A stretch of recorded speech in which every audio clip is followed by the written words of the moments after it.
Assalamualaikum warahmatullahi wabarakatuh. Salam sejahtera dan salam sehat untuk Bapak, Ibu, Asesor Sertifikasi Dosen yang saya hormati.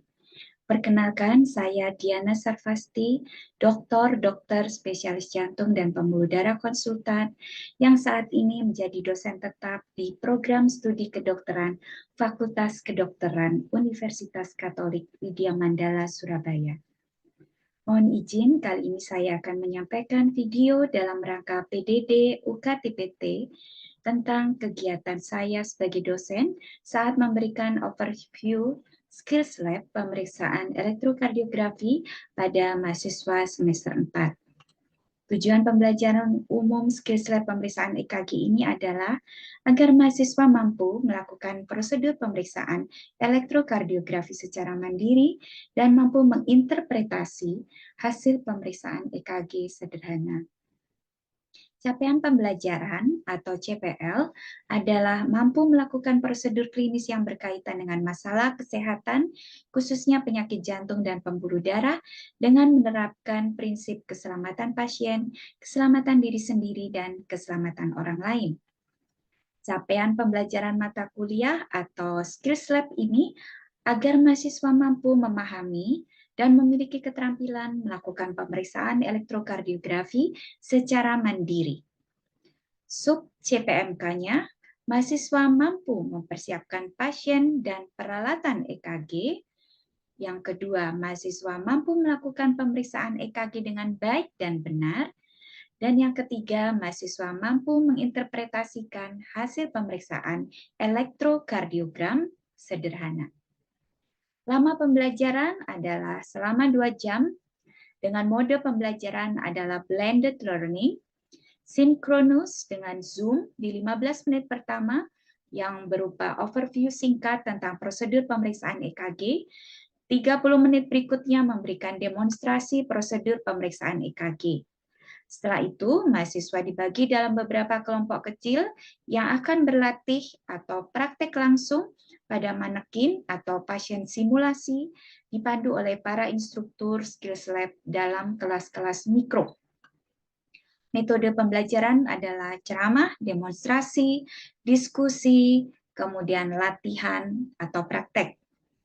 Media yang digunakan adalah manekin, kemudian mesin elektrokardiografi, jeli EKG, tisu gulung atau tisu kotak, alkohol swab, kertas cetak elektrokardiogram, dan laptop.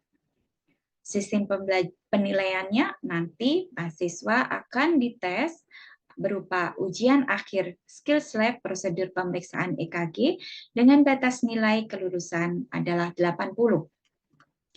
Demikian penjelasan singkat saya tentang rencana video pembelajaran yang akan saya sampaikan dengan topik Skills Lab prosedur pemeriksaan elektrokardiogram. Selamat menonton. Selamat pagi, Assalamualaikum warahmatullahi wabarakatuh. Terima kasih untuk kalian mahasiswa yang sudah hadir. Hari ini kita akan melakukan overview Skills Lab tentang prinsip dasar prosedur pemeriksaan elektrokardiografi. Jadi ini adalah suatu pendahuluan, review, yang sebenarnya pemeriksaan EKG ini sudah saya sampaikan di kuliah semester 4 ini. Tetapi untuk Skills Lab kita ulang lagi sebagai dasar untuk kalian mengingat lagi bagaimana cara memeriksa menggunakan alat elektrokardiografi. Ini saya mohon maaf menggunakan rekaman karena kondisi kesehatan yang kurang baik. Jadi semoga bisa jelas ya overview saya.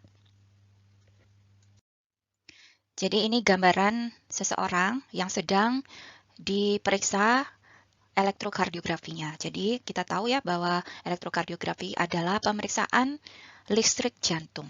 Jadi nanti pasien akan dipasang sadapan-sadapan, kemudian juga ada alat untuk merecord atau merekam aktivitas listrik di dalam jantung melalui sadapan-sadapan ini. Elektrokardiografi adalah ilmu yang mempelajari aktivitas listrik jantung. Sedangkan elektrokardiogram adalah pencatatan grafis potensial listrik yang ditimbulkan oleh jantung pada waktu berkontraksi. Ini semua sudah kalian dapatkan pada waktu blok kardiovaskular 2. Jadi indikasi pemeriksaan EKG bisa dilakukan pada siapa saja pada pasien dengan aritmia jantung. Pasien dengan hipertensi, tujuannya mungkin untuk melihat apakah pada pasien itu ada gambaran hipertrofi atrium atau ventricle. Kemudian untuk melihat iskemik dan infark miokard, efek obat-obatan seperti digitalis, antiaritmia, dan lain-lain. Gangguan keseimbangan elektrolit khususnya kalium. Bagaimana kalau gambaran hipokalemi atau hiperkalemi? Tapi tentu saja untuk pemeriksaan kalium ini, gold standarnya adalah dari pemeriksaan laboratorium darah. Kemudian bisa untuk menilai fungsi pacu jantung. Fungsi pacu jantung itu baik permanen maupun yang pacu jantung yang temporer. Kemudian pada pasien-pasien yang posinkop, apakah penyebabnya karena masalah di jantung atau penyebab non-kardiak. Dan apabila kita mencurigai kelainan jantung kongenital atau kelainan jantung bawaan.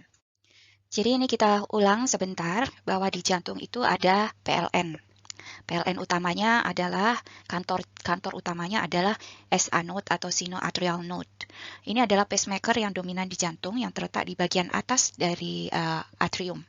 Dia memiliki frekuensi 60 sampai 100 kali per menit. Kemudian setelah dari SA node dia menuju ke internodal pathways, yaitu jalur yang menghubungkan SA node dengan AV node.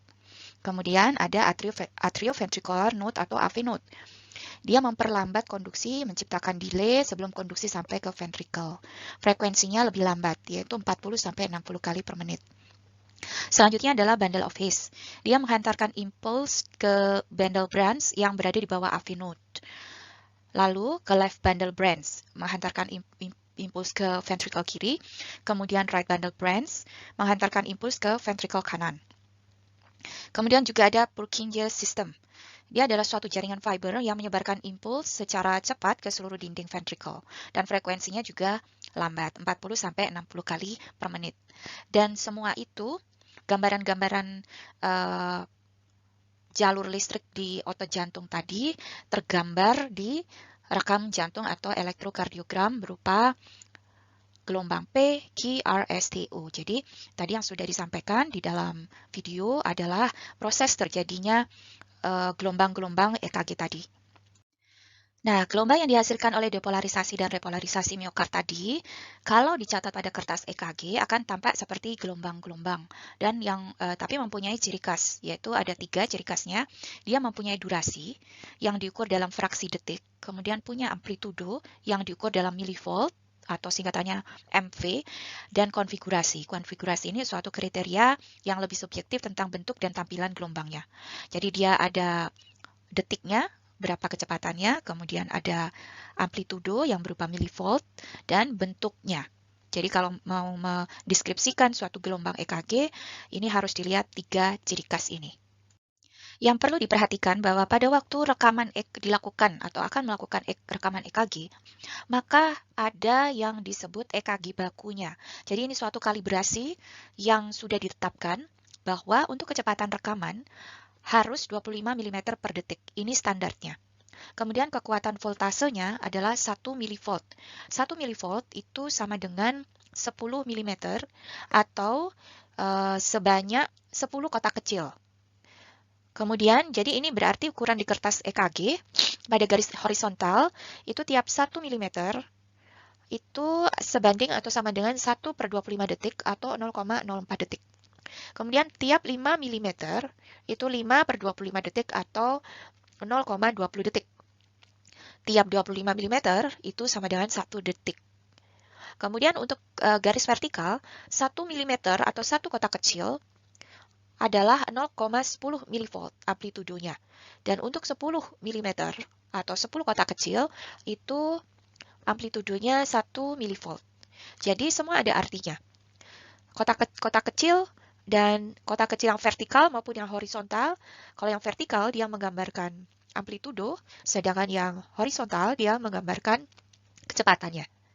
Ini semua nanti menjadi patokan suatu gelombang itu adalah gelombang normal atau gelombangnya tidak normal.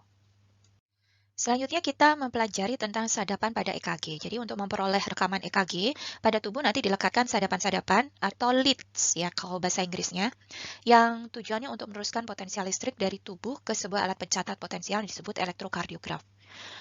Pada EKG yang konvensional itu digunakan 10 elektroda, ada 4 elektroda ekstremitas dan 6 buah elektroda prekordial. Elektroda ekstremitas nanti akan diletakkan pada lengan kanan, lengan kiri, tungkai kanan, dan tungkai kiri. Untuk elektroda yang ada di tungkai kanan atau TKA di sini ya, ini tujuannya untuk potensial nol yang stabil. Jadi ini untuk sifatnya ground, supaya dia beradaptasi dengan bumi. Jadi ini potensialnya nol yang stabil.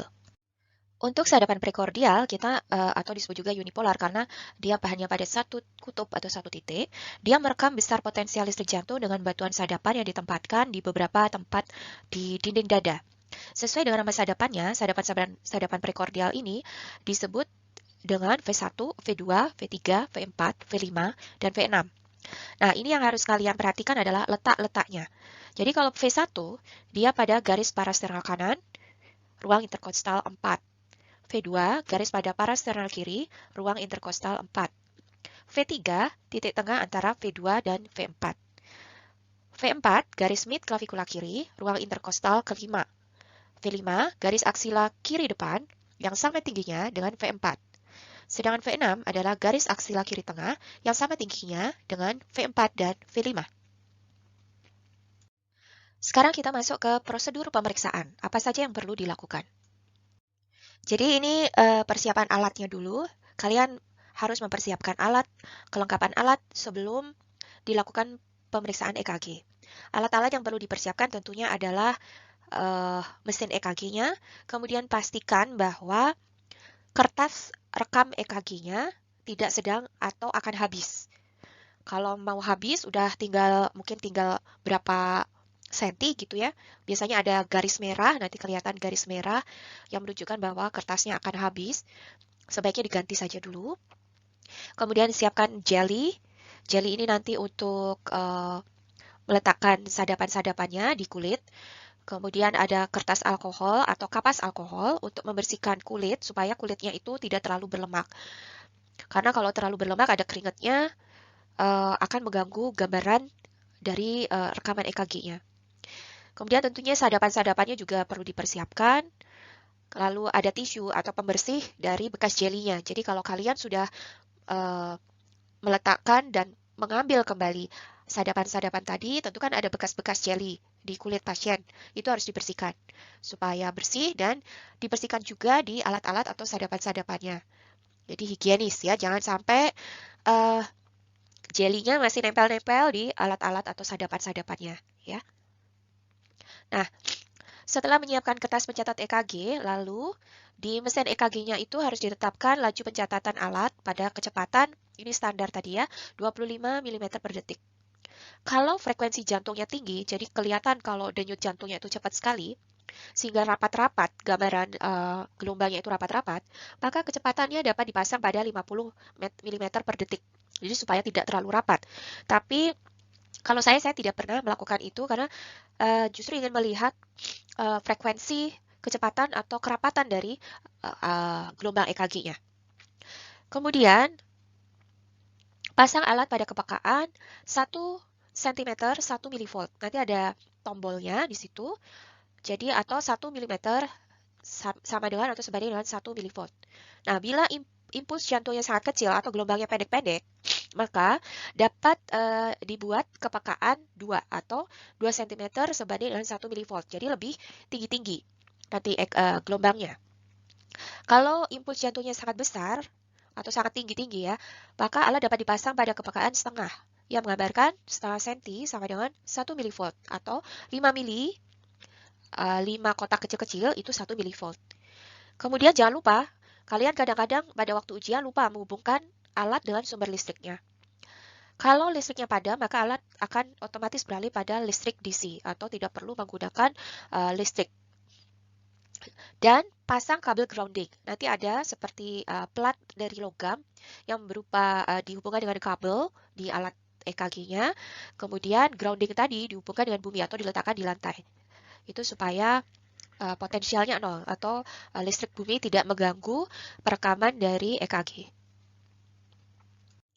Selanjutnya adalah persiapan pasien. Nah, ini kalian harus berkomunikasi yang baik dengan pasien, memperkenalkan diri dengan sopan, kemudian jelaskan tujuan pemeriksaan EKG. Pasien diminta untuk rileks selama pemeriksaan, suhu ruangan juga harus nyaman. Rileks ini kadang-kadang karena pasien itu berpikir jangan-jangan nanti dia kesetrum gitu ya, karena alatnya seperti banyak kabelnya. Sampaikan bahwa alat ini aman, tidak membuat pasien tersengat listrik dan lain-lain. Tapi kalau pasiennya nyaman-nyaman saja ya sudah, langsung saja diminta pasien untuk melepas baju atas dan berbaring dengan tenang, tentunya dengan izin sebelumnya. Kemudian bersihkan dengan permukaan kulitnya, dibersihkan dengan kapas dan alkohol, atau kalau sekarang itu sudah ada kapas alkohol khusus. Bersihkan kulitnya di pergelangan tangan dan kaki serta bagian depan dada yang akan dipasang sadapan. Lalu oleskan semua elektroda dengan jeli EKG secukupnya. Ada 4 elektroda yang berupa lempeng ya untuk ekstremitas, dan ada 6 elektroda prekordial yang berupa elektroda hisap untuk di dinding dada. Ini semua harus dilakukan dengan higienis, meskipun tidak steril, tapi kalian harus melakukan tindakan asepsis dulu ya, cuci tangan ya, sebaiknya begitu, baru kalian melakukan persiapan pasien untuk perekaman. Nah, ini saya ulang lagi, jadi ada total sebetulnya ada 10 sadapan yang harus dipasang. Tetapi 10 sadapan itu nanti akan menggambarkan gelombang-gelombang yang berbeda. Total ada 12 lead yang akan tampak di rekaman EKG. Jadi ada 1, 2, 3, AVR, AVL, AVF, kemudian V1, V2, V3, V4, V5, V6. Itu yang akan tampak di kertas elektrokardiogram. Tetapi lead-nya, jumlah lead-nya atau sadapan yang dipasang itu ada 10. Nah, khusus untuk yang V3, ini kalian pasangnya sesudah kalian memasang V4. Jadi V3 itu titik tengah antara V2 dan V4. Setelah memasang V1, V2, pasanglah langsung ke V4, baru memasang V3. Karena dia berada di antara V2 dan V4. Selanjutnya pasang V5 dan V6. Kemudian jangan lupa untuk menghubungkan elektroda untuk ekstremitas, yaitu di lengan. Biasanya di pergelangan tangan ya, pergelangan tangan kanan, kiri, pergelangan kaki kiri, dan pergelangan kaki kanan. Selanjutnya adalah pencatatan EKG. Nanti ada tombol on di alat elektrokardiografinya, di mesinnya. Ini untuk menghidupkan alat. Kemudian lihatlah kalibrasinya sudah benar atau belum. Melihat tanda ada tulisan 1 mV di layarnya. Kemudian lihat juga apakah kecepatannya sudah 25 mm per detik, karena itu adalah standarnya. Kemudian itu tadi adalah semua kalibrasi. Setelah semua sudah oke, maka mulailah atau start, ada tombol start di sana untuk mulai mencatat EKG secara berturut-turut. Nanti akan keluar hantaran standar 1, 2, 3, AVR, AVL, AVF, V1 sampai V6. Itu kalau kertasnya panjang ya. Ada juga EKG yang kertasnya satu lembar kertas itu sudah memuat sandapan atau lead 1, 2, 3, AVR, AVL, AVF, V1, V6 secara langsung sekali keluar. Tapi ada yang berupa strip panjang, itu yang seperti nanti kita akan lakukan di Skills Lab. Jadi nanti akan keluar dengan sendirinya alat si pencatat atau elektrokardiogram atau kertas elektrokardiogram tadi akan keluar dengan sendirinya secara otomatis. Sebetulnya setelah perekaman itu selesai keluar semua, hasil rekaman EKG itu sudah selesai terekam, kalau ada kesalahan pemasangan elektroda itu bisa dilihat sebetulnya. Misalnya kalian memasang elektroda lengan kanan dan kiri itu tertukar. Yang seharusnya dipasang di kanan, dipasang di kiri. Nah itu nanti gambarannya akan tampak di kertas rekaman EKG-nya itu. Contohnya adalah yang perlu dilihat lagi adalah gambaran sadapan 1 dan AVL itu biasanya terbalik. Yang harusnya gelombang P-nya itu ke atas, gelombang P-nya jadi defleksi ke bawah. Kemudian gelombang P, QRS, dan T tadi menjadi negatif. Juga di AVR. Lead AVR itu penting. AVR. Kalau normalnya lead AVR itu kan gelombang P-nya itu terbalik atau defleksi negatif. Tetapi kalau kalian memasang elektrodenya tertukar, maka gelombang P di lead AVR itu menjadi positif atau defleksinya positif. Nah, itu sudah curiga terjadi tertukar ya, terbalik itu memasang leadnya. Kecuali bisa terjadi kalau leadnya sudah benar, dipasang sudah benar, tapi kok AVR-nya P-nya masih defleksi positif, maka curigalah pasien itu mengalami jantung yang terletak di sebelah kanan. Jantung itu kan terletak di sebelah kiri sebagian besar. Nah, ini jantung pasien terletak di sebelah kanan atau yang disebut juga dengan dextrokardi. Nah, bisa saja itu terjadi seperti itu. Oke, terima kasih atas perhatiannya. Untuk overview paparannya sampai di sini. Selanjutnya adalah kalau ada pertanyaan dan diskusi silakan disampaikan. Terima kasih. Kita sampaikan pada pasien mestinya masih duduk, kemudian kita sampaikan kalau kita akan memeriksa elektrokardiografi, tujuannya untuk melihat aktivitas listrik jantung. Pemeriksaan ini tidak sakit, mungkin ada rasa tidak nyaman sedikit di daerah dada tapi tidak sakit. Kemudian waktu pemeriksaannya cepat ya, mungkin tidak sampai 5 menit, bahkan 1 menit aja mungkin tidak sampai 1 menit. Pasien diminta untuk berbaring tenang. Kalau ada jam tangan dilepas, kalau ada gelang dilepas supaya tidak mempengaruhi konduksi listriknya. Lalu mulainya itu kalian bersihkan dulu pakai ini, pakai alkohol pads atau alkohol swab ya. Ini kan sudah tahu ya Anda ya, nanti boleh buka satu ya. Jadi dibuka, kemudian dibersihkan lengannya ya, lengan kiri, lengan kanan. Tempat sadatan itu mau dipasang, ditarik juga ya, dibersihkan. Dada juga, dada tempat Anda sudah bisa mengira-ngira mau dipasang di mana gitu. Kan di ICS 4. Ini di bawahnya sternum ini sudah ICS 2 ya. Di bawahnya sternum ini itu sudah ICS 2 sebenarnya. Jadi 2, 3, 4. Ini ada sini ya. Kiri, kanan. Kemudian di bawah di clavicular line sinistra, terus di antaranya kan V1, V2, V3 itu di antara V2 dan V4. Kemudian V5, V6 itu tempatnya sejajar atau paralel dengan V4 ya, paralel dengan V4, tapi dia di garis aksilari yang anterior. Jadi kalau di aksilari yang depan sini sama yang V6 itu di tengah-tengah garis aksial ya, di tengah-tengahnya.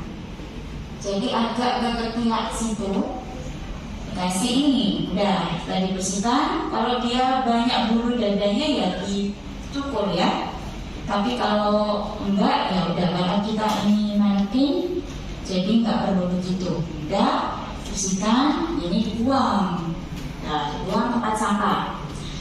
Setelah itu kasih jeli. Nah, jeli ini boleh kalian terserah aja. Kalau saya sih lebih suka memasang atau mengoleskan jeli ini langsung ke kulitnya pasien.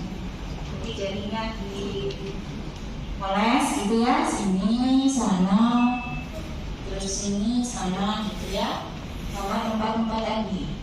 Keempat, parasternal line distal, terus ICS 4 parasternal sinistra dan seterusnya ya, sampai ke V6 ya. Terus setelah kasih jeli, pastikan jangan lupa jelinya dikasih, kalau nggak dikasih berkurang ya nilainya. Terus baru kalian terserah, kalian mau pasang ini dulu, ini pasang semua gitu ya, pasang semua, terus baru kabel-kabelnya dimasuk-masukkan boleh, atau kalian begini sambil memasukkan kabelnya boleh, silakan. Ini ya, ini yang kiri kuning ya, ini Ini yang merah itu kanan.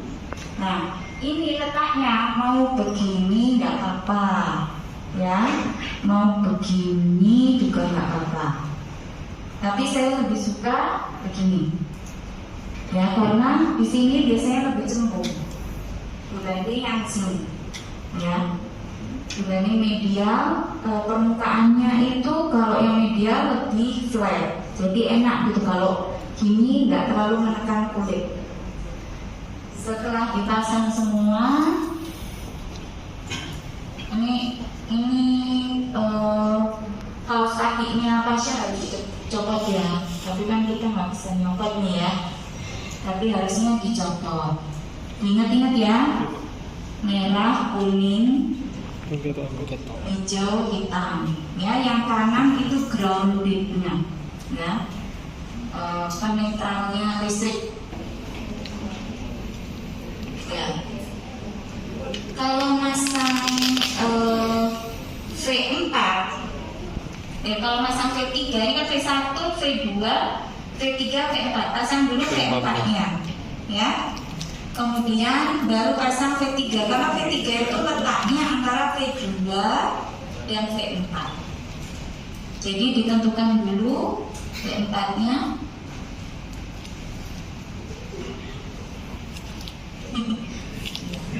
Kurang lebih. Ya.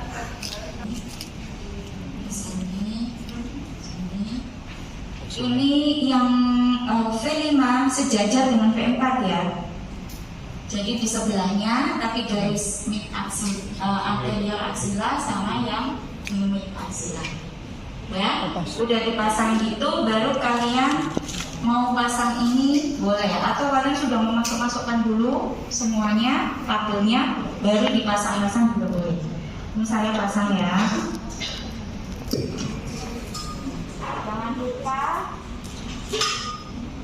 Jangan lupa groundnya ditaruh di bawah. Kemudian EKG-nya, listriknya, powernya sudah ditancapkan ke sumber listrik.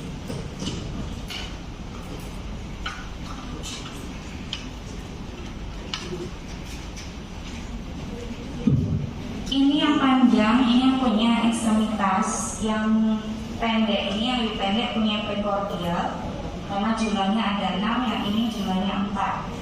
Itu ada tulisan right, ada tulisan R, ada lambang-lambang di situ ya, R, L, F, itu ya, ada tulisan, dimasukkan satu-satu. Sebentar.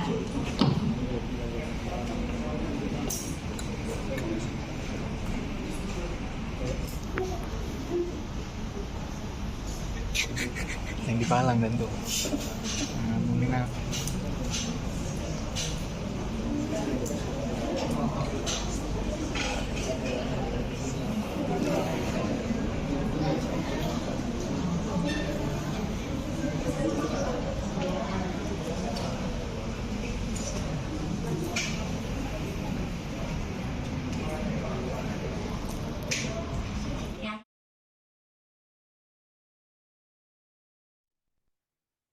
Demikian rekaman video singkat saya saat melakukan pembelajaran pada mahasiswa semester 4 tentang overview skills lab prosedur pemeriksaan elektrokardiografi.